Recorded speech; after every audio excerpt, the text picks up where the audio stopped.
Oi, oi, boa tarde, boa noite, né? Não sei qual horário vocês estão aí assistindo. Então, vamos dar continuidade ao nosso conteúdo aí da anatomia humana, né?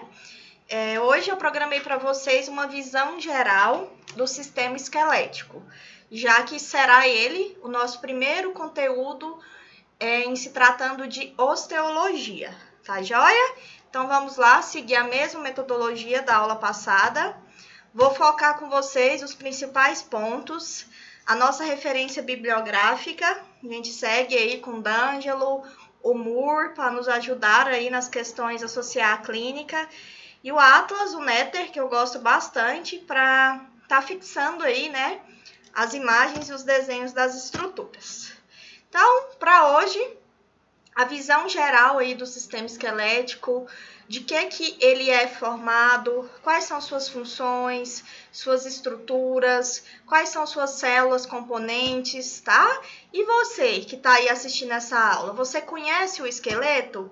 Só para descontrair, não sei se vocês já viram, teve uma prova aí, né, do Enem, e aí tinha lá a seguinte pergunta: qual a principal função do esqueleto? E aí o abençoado aluno foi lá e escreveu: invadir o castelo de Grayskull, né? Os amantes aí do desenho do He-Man vão se lembrar bem dessa frase, né? Porém, só no desenho animado, tá, gente? Porque a função do esqueleto humano, ela vai além de invadir esse castelo. Por quê? São funções de extrema importância para o nosso organismo, tá bom? Então, fiquem atentos de agora em diante, porque são informações que vão ser importantes para a vida profissional e para a vida acadêmica de vocês, até vocês chegarem lá no final da formação, certo? Então, vamos entender o significado, primeiramente, da palavra osteologia. Vamos dividir aqui, como eu sempre gosto de fazer com vocês, né? Para a gente entender aí o sufixo, o prefixo da palavra, para facilitar o nosso entendimento. Então, osteologia. Osteo significa osso e logia, estudo. Então, a osteologia nada mais é que o estudo dos ossos. Cada osso individual, ele é um órgão. E a totalidade da estrutura, que é formada por ossos e cartilagens, isso aqui é uma informação importante, constitui o sistema esquelético. Então, o que tem de importante aqui nesse parágrafo? A gente acabou de entender que o sistema esquelético ele é formado tanto pela composição de ossos quanto de cartilagens, tudo bem? Então, ok. O sistema esquelético ele é definido aí como conjunto de ossos e de cartilagem que acabam se interligando para formar o arcabouço do nosso corpo. Ou seja, esse arcabouço é o nosso famoso esqueleto, tá? Em se tratando de esqueleto, a gente entende que ele executa várias funções. Então, é isso que eu quero mostrar para vocês. Então, os ossos, ele é aí uma forma rígida de tecido conjuntivo, tá? Ele forma aí a maior parte do esqueleto e é o principal tecido de sustentação do corpo. Ou seja, quando eu falo em sustentação do corpo, vocês já abram o link aí relacionando a alguns órgãos nobres nossos. Então, esses ossos, eles sustentam ali o nosso coração, ele sustenta ali a região do cérebro, ele sustenta ali a região dos nossos pulmões, tá? Então, tem uma função extremamente importante de sustentação do corpo. A quantidade de ossos, tem bibliografias que variam bastante, mas a bibliografia que eu vou usar com vocês, ela traz que o corpo humano ele é composto por 206 ossos, certo?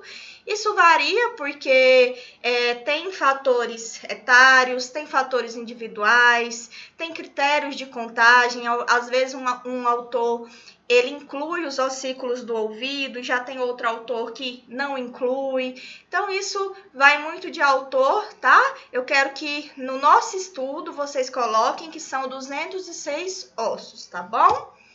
Então, vamos lá. Funções do esqueleto. O que vocês acham, hein? Fala aí para mim, alguma função desse esqueleto? Isso mesmo, Iago. Proteção para estruturas vitais. Que mais? Fala aí para mim, Clara, uma outra função desse esqueleto. Ótimo. Armazenamento de minerais. Quais são eles? Eu tenho cálcio, eu tenho fosfato, eu tenho magnésio. Até aqui a gente já discutiu duas funções e que nos remete aí uma importância gigantesca para o funcionamento do nosso corpo.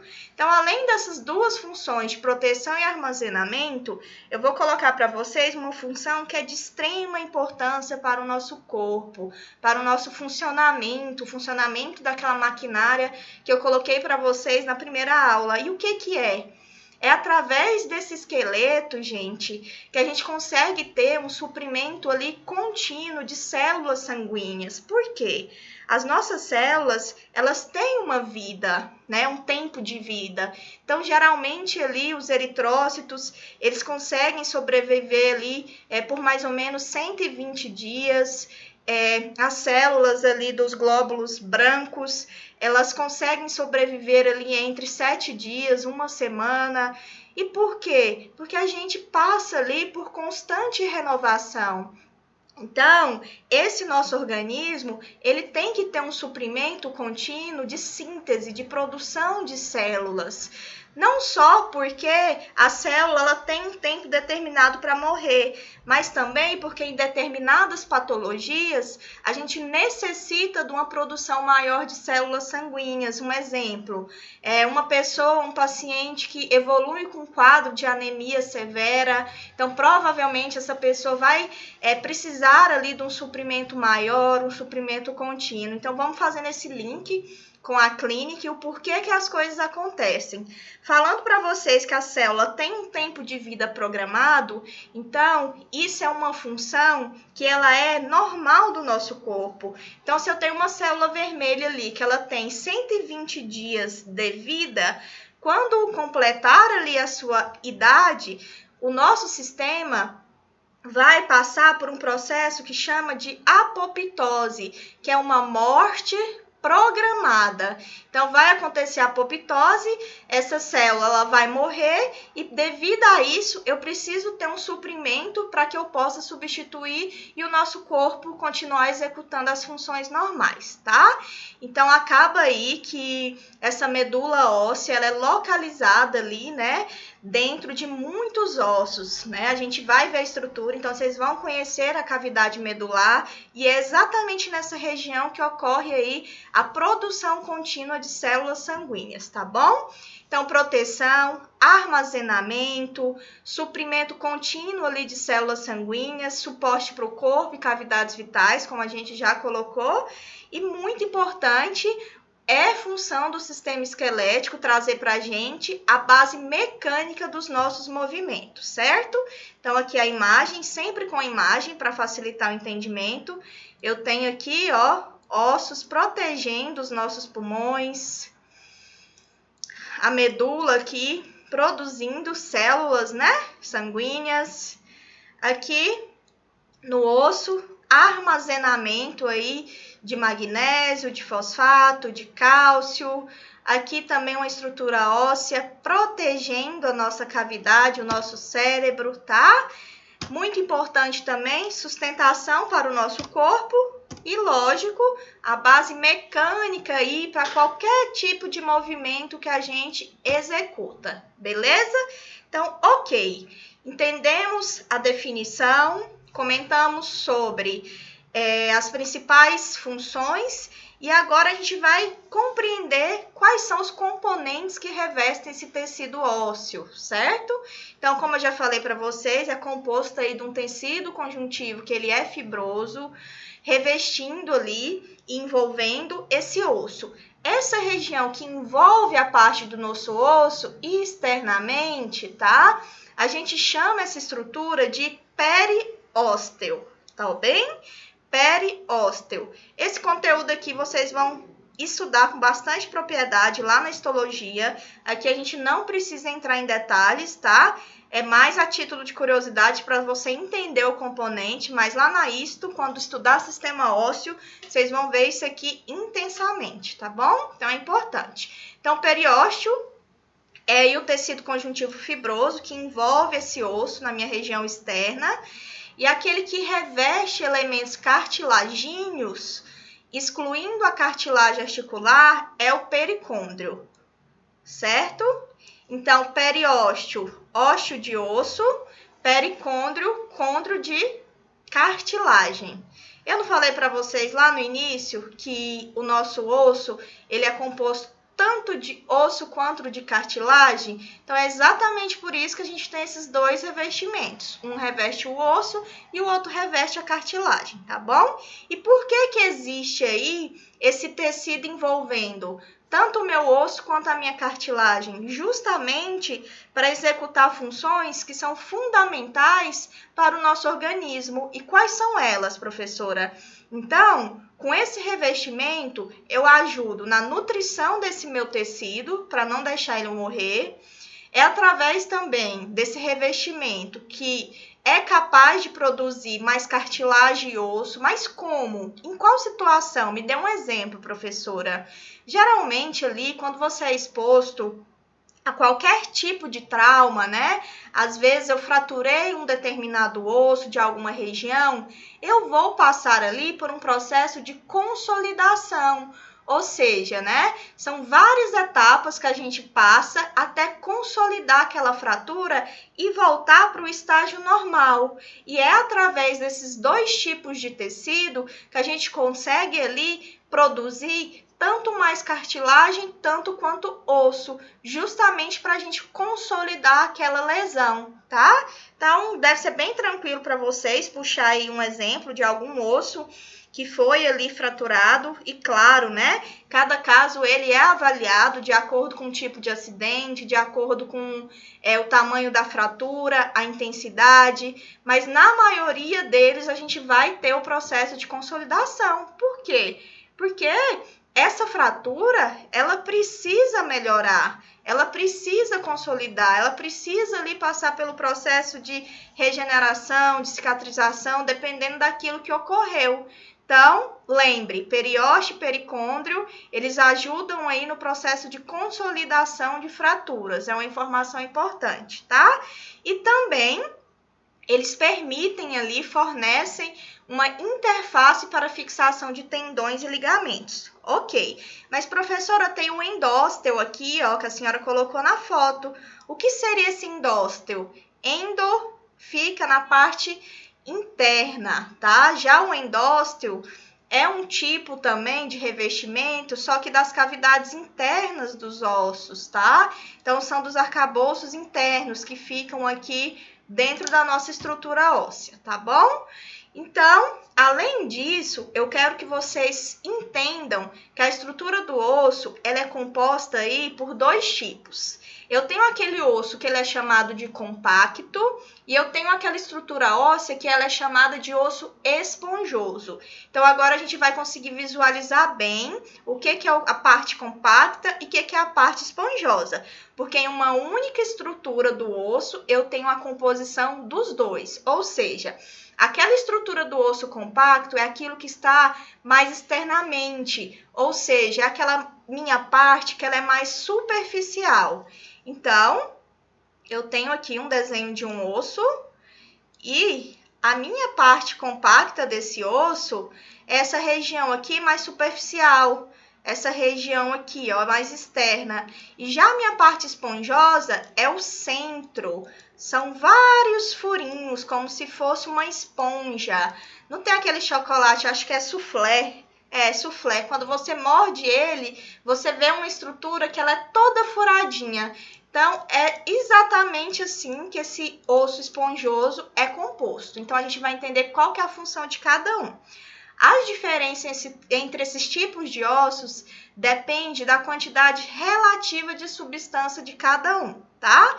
Então, os dois ossos apresentam aí uma camada superficial de osso, só que os compactos, ele tem uma presença maior dessa camada e na parte central eu tenho aqui a composição do osso esponjoso, tá bom? Então, quando a gente faz um corte transversal desse osso, lembra que o corte transversal é aquele que eu corto aqui no centro e divido em superior e inferior, e eu consigo visualizar a minha estrutura nessa posição aqui, ó. certo? Então, é como se eu pegasse esse osso, fizesse um corte transversal e pegasse esse osso e começasse a visualizar. Então, qual que é essa estrutura que eu vejo aqui no centro dessa forma quando eu faço o corte? Então, eu cortei o osso e agora eu estou aqui vendo a minha estrutura, certo?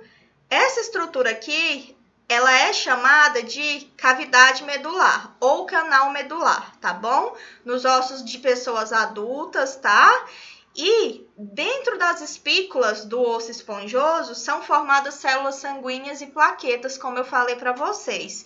Então já façam um link aí que o sistema esquelético, uma das funções é a produção, né, dessas células sanguíneas e que essa produção ocorre dentro de uma estrutura chamada espícula do osso esponjoso. Não se esqueçam. Então, trazendo a imagem para ficar mais claro para vocês, eu tenho aqui um osso, né? Foi feito um corte transversal dessas estruturas e agora eu estou visualizando. Então, aqui externamente, de forma superficial, como eu já falei, eu tenho o osso compacto. Aqui são as trabéculas do meu osso esponjoso, que ele completa essa região mais central, tá? E aqui eu tenho a cavidade medular. Tudo jóia até aqui? Tô indo muito rápido. A facilidade da videoaula é que você pode parar se você não entendeu. Só beber uma aguinha aqui. Então, através desse corte, né, eu vou ter essa visualização. E tem duas estruturas que eu quero que vocês não esqueçam, que é a cabeça e o corpo do osso. O que é a definição de cabeça? O que é a definição de corpo? Quando eu falo em diáfase, entendam que é a estrutura longa do osso, o corpo. E já a epífase é a cabeça do osso. Então, eu tenho a diáfise, a epífise e a metáfase. Vocês vão ver aqui que está entre a diáfase e a epífase, tá bom? É um pouquinho complexo os nomes inicialmente, mas logo, logo vocês vão pegar, tá? Então, o que é importante também vocês entenderem? Que a arquitetura, gente, do osso esponjoso e do compacto, ela vai variar de acordo com a função. Então, se for um osso que ele executa uma função que ela é mais primordial, então lógico que a arquitetura desses ossos ela vai ser mais desenvolvida, tá? Então é importante também vocês fixarem que é através desse osso compacto que eu consigo fornecer a resistência para sustentação de peso, tá? Por isso que eu coloquei em negrito, porque é uma informação também que vocês têm que grifar aí, qual que é a estrutura e a característica, certo? E que em ossos vivos a gente apresenta ali alguma elasticidade, uma maior rigidez. Quando eu falo de elasticidade, você lembra de algo que é flexível. E quando eu falo de algo que é mais rígido, vocês lembram de estruturas mais duras, certo? Então, aqui um slide mais resumido, para resumir e elucidar tudo que eu passei para vocês em relação à diferença do tecido ósseo esponjoso e do tecido ósseo compacto, ok? Então, vamos lá mais uma vez. O tecido ósseo esponjoso, ele é formado aí por trabéculas ósseas, certo? As trabéculas são esses furinhos aqui, falando uma linguagem bem raiz aí para vocês. E que são essas trabéculas ósseas que vão delimitar os espaços intercomunicantes ocupados aí pela a medula óssea, certo? Já o tecido ósseo compacto é uma massa sólida, onde predomina ali o cálcio, tá? Em sua composição. E uma característica importante é que nesse tecido ósseo compacto, essas estruturas elas são visíveis apenas no microscópio. Então, a olho nu a gente não consegue visualizar. Neste caso, é importante a gente passar pelo processo aí de preparação histológica, fazer uma fixação química, para lá na frente, né, no terminar do processo, a gente conseguir visualizar. Então, aqui uma estrutura geral, a epífise, que está relacionada à cabeça, né? Epífise proximal, está mais próximo de algo. Epífise distal é algo que está mais longe, mais distante. Diáfase é o corpo, como eu falei para vocês, então aqui o corpo do osso, e metáfise, aquilo que está entre a epífise e a diáfise. Metáfise, diáfise e epífise, certo? Então, aqui a gente tem a cartilagem articular, né, recobrindo aqui essa estrutura, a linha epifisária, o osso esponjoso, olha os furinhos, o endósteo na parte interna, o osso compacto aqui na região mais externa e superficial, o periósteo, né, recobrindo aqui essa estrutura do osso, a cavidade medular, olha aqui ela redondinha, e essa artéria aqui a gente vai falar dela já já, é uma artéria que é responsável por fazer a nutrição, né, desse osso. Beleza? Certo. E eu falei para vocês de medula óssea, falei da produção das células sanguíneas. Então, é algo que é importante também vocês terem uma noção e entenderem qual que é a função e quais são os dois tipos de medula óssea que a gente tem aí no nosso organismo. Então, eu tenho a medula óssea amarela e tenho a medula óssea vermelha. Mas por que duas? Onde cada uma vai agir? Em qual momento da nossa vida? É na fase pré-natal, pós-natal, na fase adulta? De que forma que a gente deve conduzir essa definição, professora? Então, vamos lá. A medula óssea amarela, gente, ela é encontrada na diáfise dos ossos longos, certo? Então, lembra que a medula óssea amarela ela é encontrada na diáfase dos ossos longos. Ou seja, ela é composta de tecido conjuntivo formado por células adiposas. Então, é exatamente por isso que ela é amarela. Porque células adiposas são as gordurinhas, né, do nosso organismo. Tecido adiposo vai ser algo que vocês vão estudar melhor também na histologia. Histologia é vida, gente. Vocês vão aprender bastante. E já a medula óssea vermelha é aquela que é localizada ali, né, nas epífises. Ó a diferença, a amarela é na diáfise e já a vermelha é na epífise de certos ossos longos.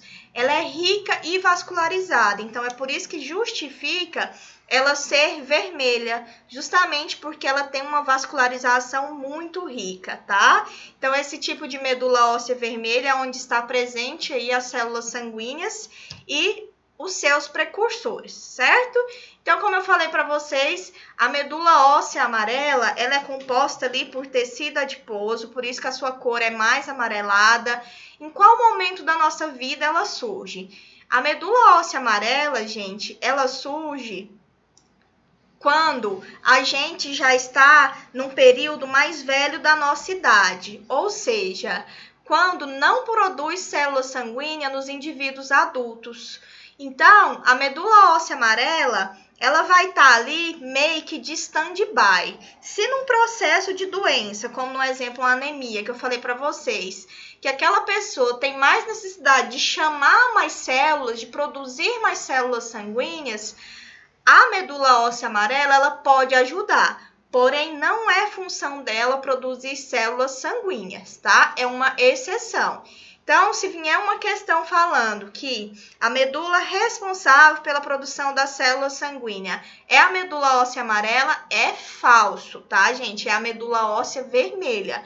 Porém, em casos extremos de algumas patologias, ela entra em ação justamente para poder ajudar a medula vermelha nessa produção, tá?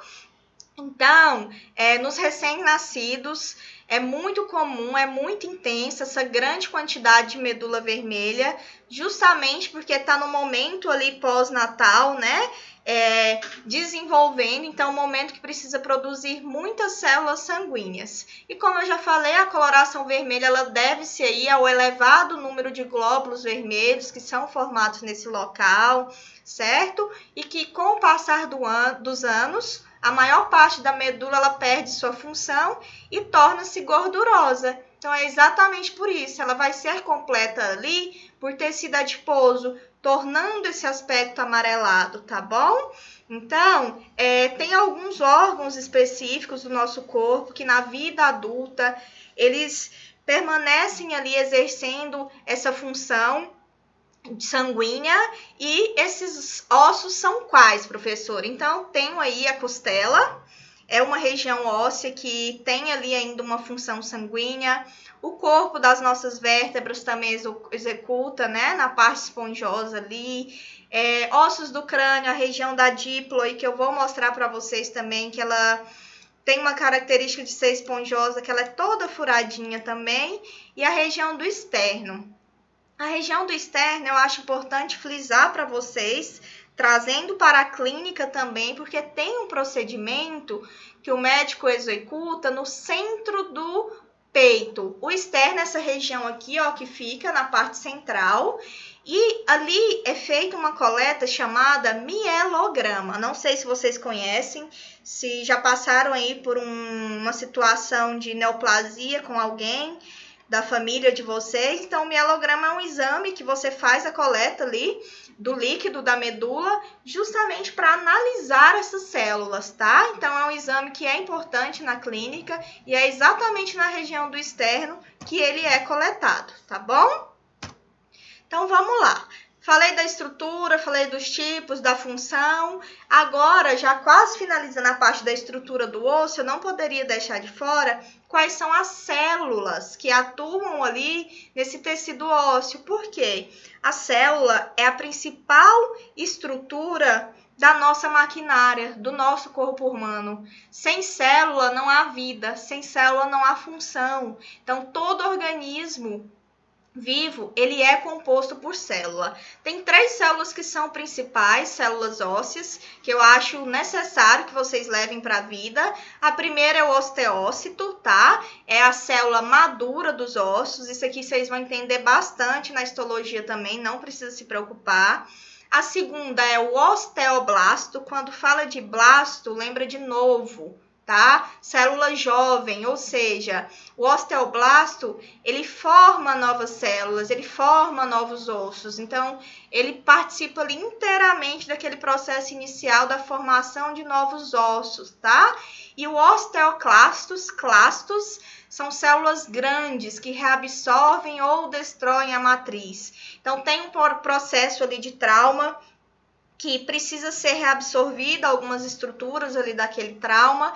Então, eu tenho um osteoclasto. O osteoclasto é como se fosse um macrófago ali do tecido osso, ou seja, é uma célula que faz parte ali do sistema de fagocitose, que vai ali englobar aquelas partículas que não são mais necessárias para aquele processo. Então, aqui eu trouxe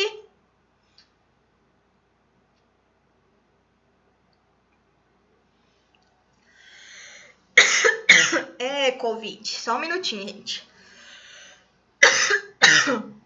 Então, aqui eu trouxe um esqueminha. Cansei um pouquinho. Só para vocês entenderem como é que é esse processo, né? Quando o meu osteoclasto entra em ação aqui, reabsorvendo aí essas estruturas, né? Acontecendo ali uma nova formação do novo tecido. Aqui eu tenho a mineralização desse tecido, o osteoide aqui no final, como uma célula madura desse osso, ok? Beleza. Então, agora a gente vai entrar numa parte bastante interessante. Já é a característica do osso, não mais função. Então, todo o osso do nosso corpo, ele é classificado de acordo com a sua forma. Então, a gente tem um osso.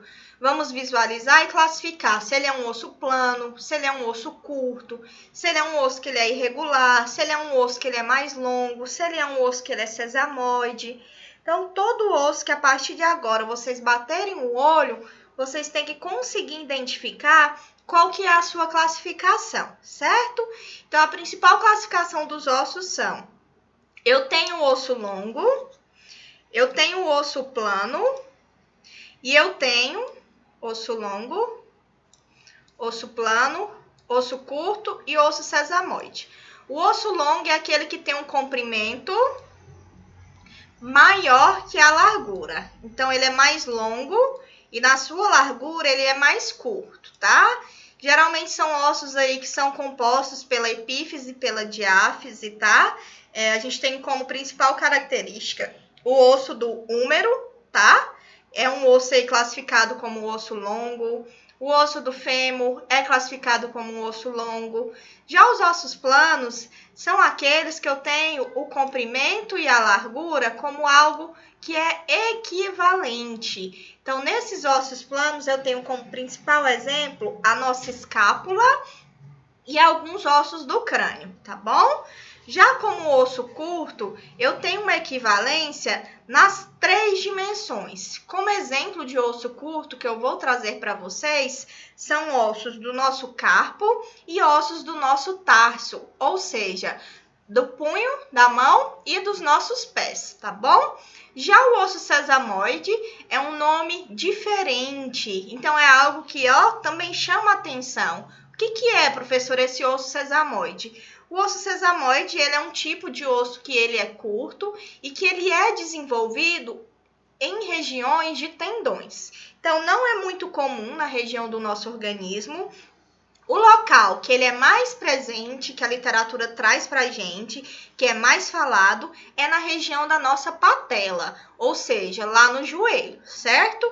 E tem também osso sesamoide na região do nosso metatarso e metacarpo, tá? Então, nessas 2 regiões a gente também tem a presença do osso sesamoide. O osso irregular, o próprio nome já diz, ele é totalmente irregular, comprimento de uma forma, largura de outra, então não tem nenhuma correspondência. Então, um osso que ele é considerado como um osso irregular são as nossas vértebras. O osso pneumático já é um osso aí que tem uma cavidade de volume variável, ou seja, possui seios que contêm ar. E osso pneumático a gente consegue visualizar mais na osteologia do crânio, tá bom? Então, só para confirmar aqui com vocês aquilo que eu falei, eu tenho um osso longo, né? Que o húmero é um osso que ele é bastante falado nessa estrutura. Um osso curto são os ossos do nosso carpo e também do nosso tarso, que é lá no pé. Eu tenho aqui também a escápula como osso plano. Eu tenho aqui como irregular as nossas vértebras e eu tenho aqui como sesamoide na região da patela. Beleza? Tudo bem até aqui, gente? Ok, então vamos lá. Vamos apertar um pouquinho, tá?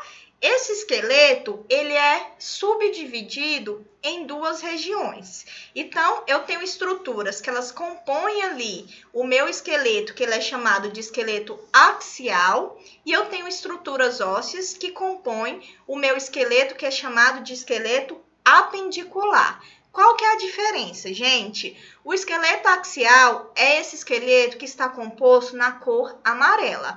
Ou seja, são ossos que estão mais próximo da minha região medial, né? São ossos que estão ali mais na região central do meu corpo. E já o esqueleto apendicular são ossos que são classificados como os pêndulos, são ossos que já estão ali pendurados, são os nossos membros superiores e o nosso membro inferior.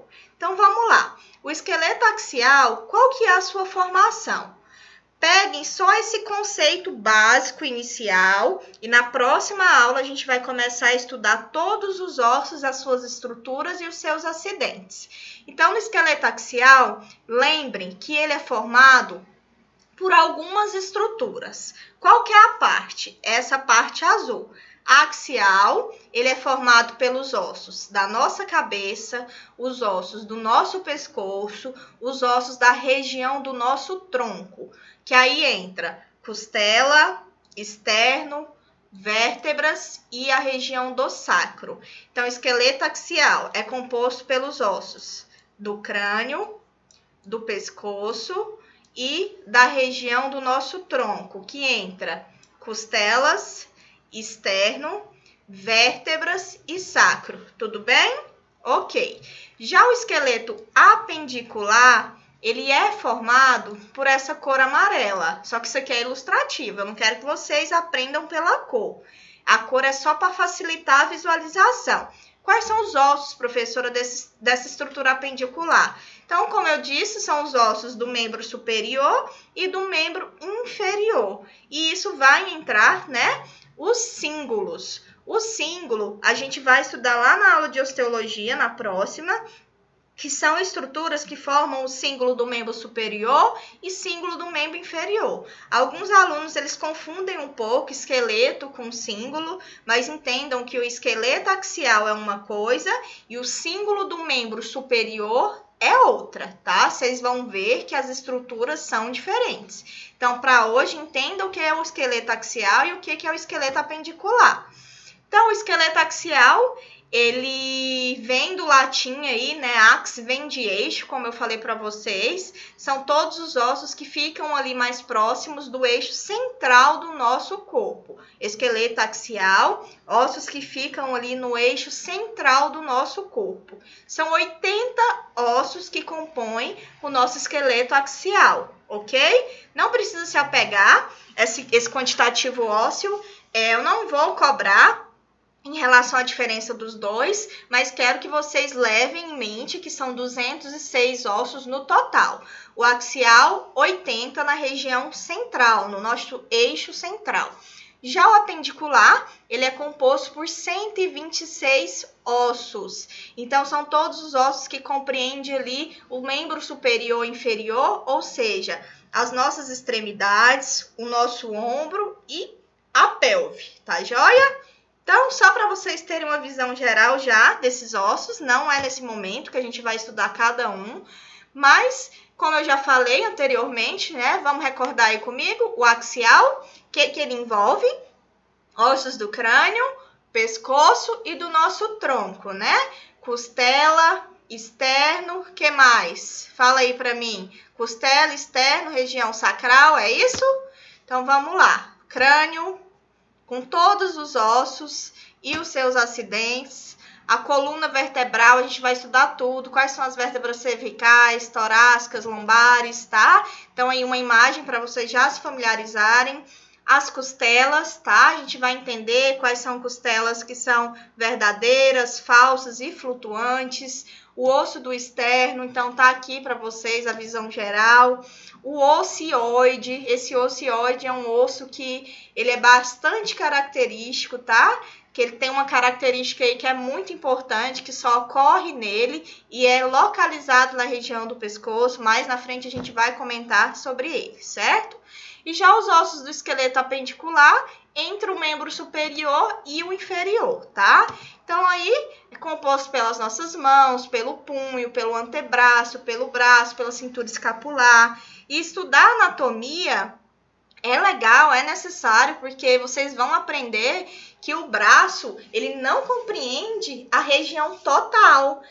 Antes de eu estudar, eu tinha o entendimento que tudo isso aqui era braço, mas não. Eu tenho um braço e eu tenho um antebraço, e é essa visão que vocês vão ter enquanto profissionais enfermeiros. Na perna, eu tinha a visão que a minha perna era a estrutura toda. Não. Na anatomia, vocês vão aprender que ela é dividida em coxa e na região da minha perna. Então, é diferente. Coxa e na minha região crural. Então, são terminologias que vocês só veem na anatomia, tá joia? Já os membros superiores, né? Na parte superior, eu tenho a escápula, eu tenho a clavícula, eu tenho o húmero, eu tenho o rádio, eu tenho a una. Eu tenho os ossos das mãos e dos dedos, que são o carpo, metacarpo, as falanges, tá? Então, essa estrutura geral do membro superior. E o membro inferior dividido aí entre pelve, a coxa, a perna, o joelho, os pés e os dedos. Então, uma visão geral também para vocês. Então, agora, ó, respirar, acalmar, porque a gente vai entrar na parte dos acidentes ósseos. E um único osso, ele pode ter aí mais de 20 acidentes ósseos. Professor, eu tenho que saber todos. Depende do osso. Aquele que tiver uma função mais importante, vocês terão que saber. Outros não. É aquilo que eu falei para vocês. Eu estou aqui para poder direcioná-los e dosar aquilo que vai ser importante para a sua carreira ou não. Então, vamos lá, ficar tranquilo, que a partir de agora a gente vai conhecer os principais acidentes e as formações ósseas. Mas o que é esse acidente de formação óssea? É pegar um osso e capotar com ele e formar um acidente ósseo? Não, né, gente? É justamente estruturas que ali passou algum nervo, passou algum vaso e formou, deixou uma passagem de um tipo de acidente. Então, determinados acidentes têm funções que são específicas. Às vezes eu tenho um acidente que ali passa um nervo que ele é importante para realizar determinada função de algum músculo. Então, é exatamente esses peguinhas, esses entendimentos, alguns macetes que eu quero passar para vocês. Então, o objetivo aqui é passar os principais, são muitos, tá? Então, após essa aula, vocês já peguem aí o livro, o Atlas e abra e já vai se familiarizando, que é isso aqui que a gente vai estudar lá dentro do laboratório. É pegar a peça e ir lá, ó, e arrebentar. Estudar acidente por acidente, formação por formação e compreender os nomes, tá bom? Então, falando em acidente, eu tenho um acidente que chama capítulo. O capítulo é uma cabeça articular pequena e redonda. Então, esse aqui, eu tenho ele presente no úmero. Ele é chamado de capítulo do úmero, certo? Aos poucos, vocês vão se familiarizando. O côndilo. O côndilo é uma área articular arredondada que, geralmente, ele ocorre em pares, ou seja, então, onde eu tiver côndilo na estrutura, eu vou ter ele na região medial e na região lateral. Então, côndilo lateral e medial do fêmur. Então, aqui eu falei do úmero, aqui eu já estou falando do fêmur. Percebam que são estruturas que são muito parecidas. Então, é por isso que é importante aquela visão da primeira aula, para vocês conseguirem identificar quando uma estrutura está na posição anterior, quando ela está na posição posterior, quando ela é lateral, quando ela é medial, quando ela é superior, quando ela é inferior. É justamente aqui que a gente vai usar, tá? A crista é um acidente ósseo que ela tem um formato mesmo de crista, igual aquela crista do galo, tá? Então, a crista do osso, a gente tem um exemplo lá na crista ilíaca, eu não trouxe aqui para vocês em imagem, mas a gente vai ver mais na frente. O epicôndilo é um tipo de acidente que também é uma proeminência ali superior e geralmente ele é adjacente ao côndilo, tá? Então, aqui tem o côndilo e adjacente a ele eu tenho o epicôndilo. Então, eu tenho o epicôndilo lateral, o epicôndilo medial, aqui no fêmur. Aqui no meu úmero eu tenho o epicôndilo lateral e tenho o epicôndilo medial. Gente, tem nomes que são muito iguais, então é por isso que às vezes a gente confunde. Eu tenho a fóvea, que é um tipo de acidente também, tá? A fóvea já é aqui uma área plana e lisa, geralmente coberta aí por cartilagem, essa estrutura aqui mais esbranquiçada, azulada, é a cartilagem. E é nessa região aqui que o osso vai se articular com o outro, tá? Isso aqui é uma fóvea costal superior do corpo de uma vértebra. E adivinha quem que articula aqui? A costela, tá? Então, a fóvea, lembra que é aquele acidente onde geralmente vai se articular com outro osso. Então, eu tenho aqui, né, essa fóvea da minha estrutura que vai se articular com a costela, beleza? O sulco, ele é classificado ali como uma depressão ou escavação mais alongada. Então, é essa estrutura aqui, ó. É como se eu afundasse um pouquinho na região do meu osso. Então, esse aqui é o sulco do nervo radial, tá bom? Isso aqui a gente só aprende desenhando e olhando todo dia. Aí você vai falar, professora, mas você sabe, conhece todos de cabeça? Não, eu conheço os principais e aí eu vou pegando a peça e vou lembrando, O forame, ele vem aqui, principalmente nos ossos do crânio, essa região aqui abertinha, tá? Sempre que tiver um forame aí, geralmente é a passagem através de um osso. Aqui a gente tem como exemplo o forame lacerado, eu tenho o forame obturado, e nessas regiões geralmente passam estruturas muito importantes, como vasos, nervos, tá? A gente vai estar estudando.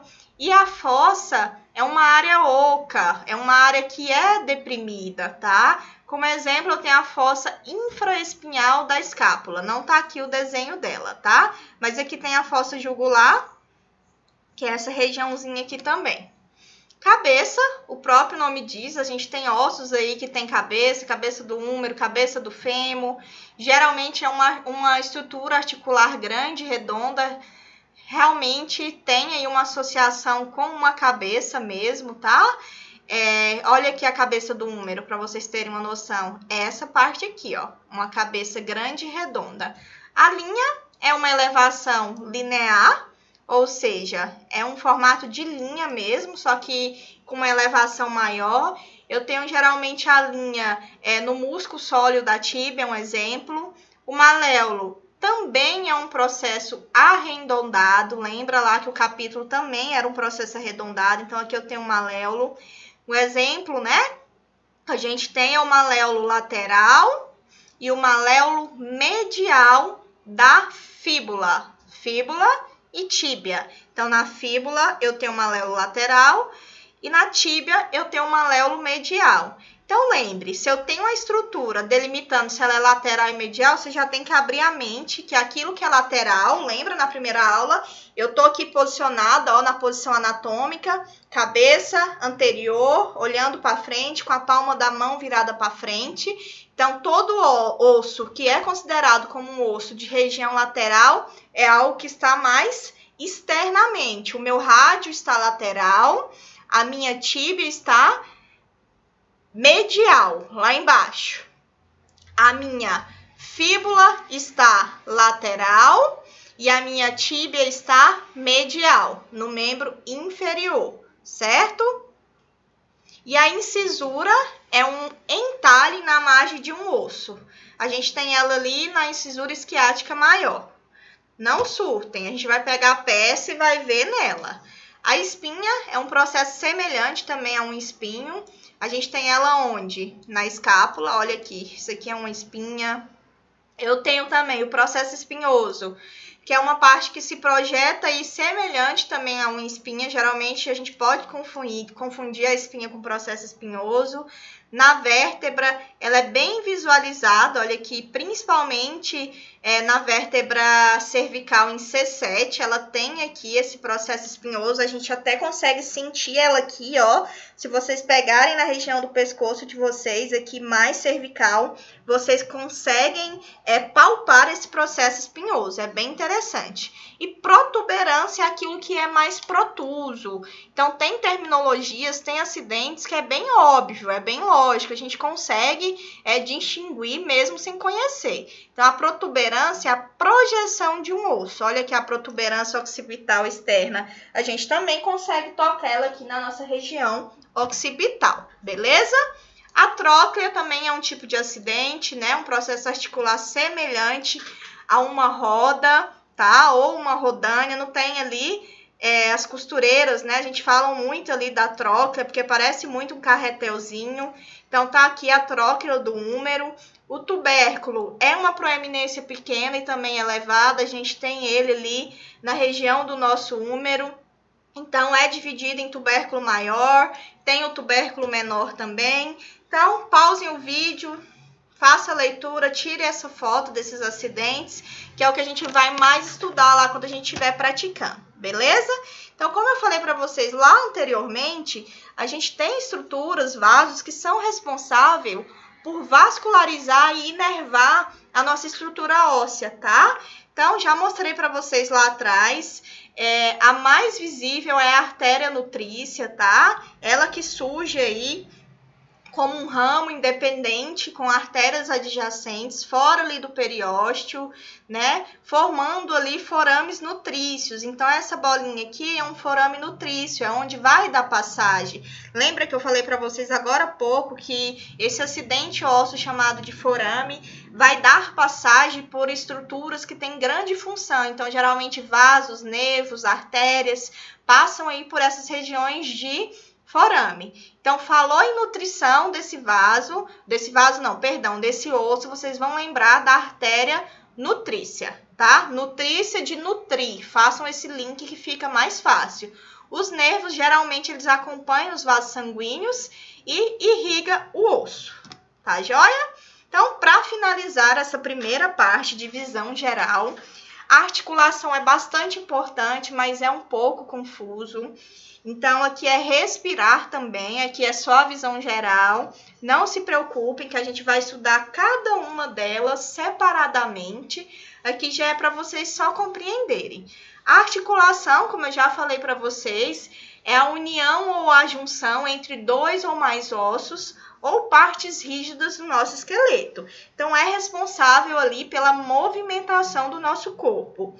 Eu tenho a classificação das articulações e através dessa classificação, dependendo do tipo de articulação, eu vou definir qual movimento que aquela região faz. Então, tem um tipo de articulação, ingínglimo, um exemplo, uma articulação ingínglimo, ela faz movimentos de flexão e extensão. Um exemplo, uma articulação que é do tipo esferoidea, que é a articulação do nosso ombro, é a articulação da nossa coxa, da parte femoral. Ela faz movimento tanto de flexão, quanto de extensão, quanto de abdução, quanto de adução, quanto de rotação, quanto de circundução. Vocês estão percebendo que aquela aula primeira, a segunda, ela tem uma importância grandiosa aqui, então não passem por essa etapa se vocês não tiverem entendido a aula anterior, sobre os movimentos e sobre os planos. Isso vocês vão levar para a anatomia inteira, para a carreira de vocês, certo?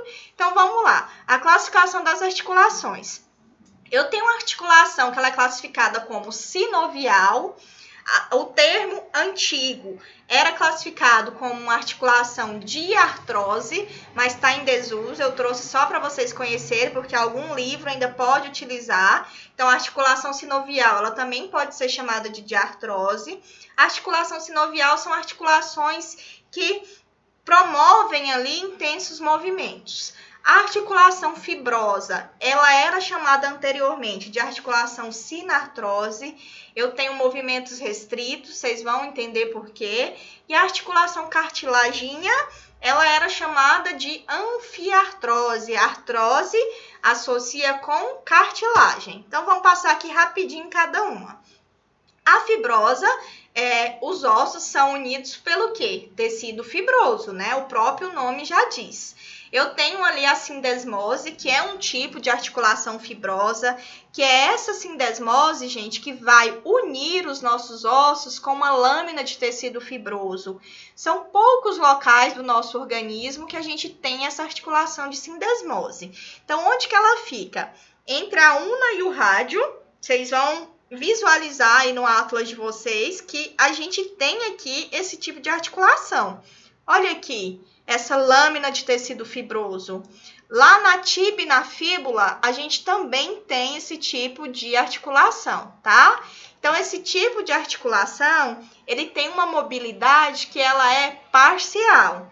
Então, lembra, né? Nas articulações fibrosas, eu tenho mobilidade parcial. Essa é uma característica importante. Além, então, da sindesmose, dentro da articulação fibrosa, quais outras regiões se enquadram? Então, eu tenho articulações do crânio, ali na região de sutura, que a gente vai estar estudando, tá? Eu também tenho uma articulação fibrosa. Na polpa dos dentes, eu tenho uma articulação fibrosa, tá?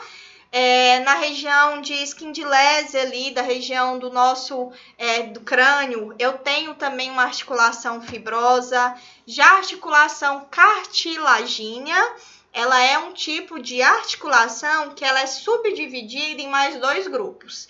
Então, eu tenho a articulação cartilagínea, que ela é primária, ou chamada de sincondrose, e eu tenho a articulação de cartilagem secundária, ou também chamada de sínfise. Então, por isso que eu quero dar uma aula só de articulação, porque é complexo, tá?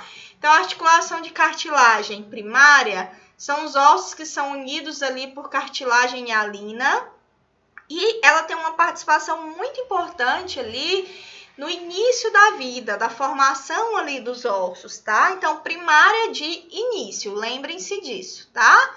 Já ali, a articulação secundária ou sínfise é um tipo de articulação que ela é mais forte, ela é mais móvel e é unida por fibrocartilagem. Então, perceba a diferença. Na primária, a sua composição é apenas cartilagem e alina, e já na secundária, eu tenho aí uma formação por fibrocartilagem. Então, na secundária, eu tenho aí os discos intervertebrais como um exemplo, tá? Por quê? Porque são eles que proporcionam aí à coluna vertebral uma resistência e uma absorção dos impactos e do choque, tá bom? A sinovial é a mais complexa, porque ela atua em praticamente todas as regiões do nosso corpo e, lógico, não seria tão fácil a gente só entender o que é uma articulação sinovial. Por quê? Porque ela é subdividida em mais 6 tipos. Então, eu vou só citar, porque senão vocês vão surtar, porque já foi coisa demais hoje. Então, a articulação sinovial é aquela articulação que o osso é unido por uma cápsula articular, que é formada ali por uma camada fibrosa externa, revestida por uma membrana sinovial, que ela é serosa, né? Que transpõe e reveste ali a cavidade da nossa articulação. Então, aqui na foto a gente visualiza essa cápsula articular. Olha aqui a cápsula fibrosa, a membrana sinovial, tá? Então, ela recobre essa região. Ela tem ali uma mobilidade maior, tá? E dentro do joelho ali, dessa cápsula, a gente tem a presença do líquido sinovial. E qual que é a importância? Esse líquido que lubrifica essa região, gente. Se eu não tivesse o líquido sinovial, vocês imaginem aí a articulação de vocês fazendo um movimento. Juntando aqui, ó, osso com osso, o que vocês acham que ia acontecer? Ia desgastar. Então, é por isso que eu tenho esse líquido sinovial fazendo aí essa lubrificação e permitindo uma mobilidade melhor. Tem algumas patologias que desenvolvem na diminuição e na ausência desse líquido sinovial, justamente porque desgasta, tá? Então, quando eu falo de articulação sinovial, vocês têm que lembrar que ela tem um eixo de movimentos, que são aqueles movimentos que a gente estudou lá na aula passada, e que define quantos movimentos e qual tipo é ele. Eu tenho articulações que é monoaxial, mono de um. Então, ela faz o movimento apenas em torno de um único eixo, tá? Geralmente, são articulações que fazem movimento de flexão e extensão. Como exemplo, a gente tem o joelho, a gente tem o cotovelo. Então, são articulações monoaxial, mono, apenas um eixo. A biaxial é aquela que realiza um movimento em torno de 2 eixos, ou seja, ela possui um grau ali de 2 graus de liberdade. Essa articulação ela já faz flexão, extensão, abdução e adução. Já o tipo de articulação que ela é triaxial, tri de 3, bi de 2, mono de 1. A triaxial ela já realiza um movimento ali em torno de 3 eixos. Tem um grau de liberdade, de mobilidade que é maior. Aqui eu já consigo fazer flexão, extensão, adução, abdução e rotação. Então, geralmente a triaxial são articulações do ombro, da nossa coxa, que exigem um grau de liberdade maior, tá bom? Então, tá aqui uma gravura, dá uma pausa, faça a leitura para você já entendendo e se familiarizando. Então, 6 tipos de articulação sinovial. Preguem isso aqui num post-it, coloca na porta do guarda-roupa, coloca ali no banheiro, coloca em regiões que vocês consigam visualizar. É um pouco difícil? Mas quando você aprende, é uma satisfação tão grande que você não vai esquecer mais, vai ser muito fácil. Quando eu falar para vocês, vocês já vão conseguir visualizar qual que é a estrutura, qual que é o tipo de movimento que ela faz, tá bom? Então, os 6 tipos são o quê? Eu tenho a articulação sinovial, que ela é plana, movimentos de deslizamento. Eu tenho a articulação sinovial, chamada de gínglimo, que são articulações que faz flexão e extensão. Eu tenho ali um tipo de articulação sinovial, que ela é considerada como articulação celar. Essa é bem característica, que é do nosso polegar, faz flexão e extensão. abdução, adução, circundução. Então, ela é bem característica. Eu tenho a elipsoide, que também é bastante característica, que faz todos esses movimentos. A esferoide geralmente faz movimento de pronação e supinação. E a esferoide, perdão, é a que faz todos os movimentos, ela é triaxial. E a trocoide, que é essa que faz movimento aí de rotação, tá bom? Então, mais na frente, a gente vai estudar todas elas e compreender um pouco mais. Que são os eixos de cada uma. Em outro momento, a gente vai estar visualizando de uma forma mais tranquila, para vocês entenderem qual que é o eixo, tá? E aqui tem uma figura, se eu não me engano, é do Moore, que eu tirei ela, onde também tem as regiões para a gente compreender aí um pouco mais qual que é o movimento que ela executa, tá bom? Então, aí, a plana, movimento de deslizamento, gínglimo, flexão e extensão, a celar biaxial, ela também faz esse movimento, tá? Elipsoide também é uma articulação biaxial, faz flexão, extensão, abdução, adução e circundução. A gente tem aqui a esferoide, que também faz movimentos aí, né, que são importantes de grande mobilidade para o nosso quadril, para o nosso ombro. E a trocoide, que faz movimentos aí uniaxiais, que é de rotação, tá bom? Beleza? Vamos finalizar aqui. Continua aí com a mesma imagem, finalizando a aula. Não desistam, a anatomia é bom demais. Bora lá correr atrás, tá bom? Um grande beijo. Qualquer dúvida, vocês sabem onde me encontrar. Tchau, tchau.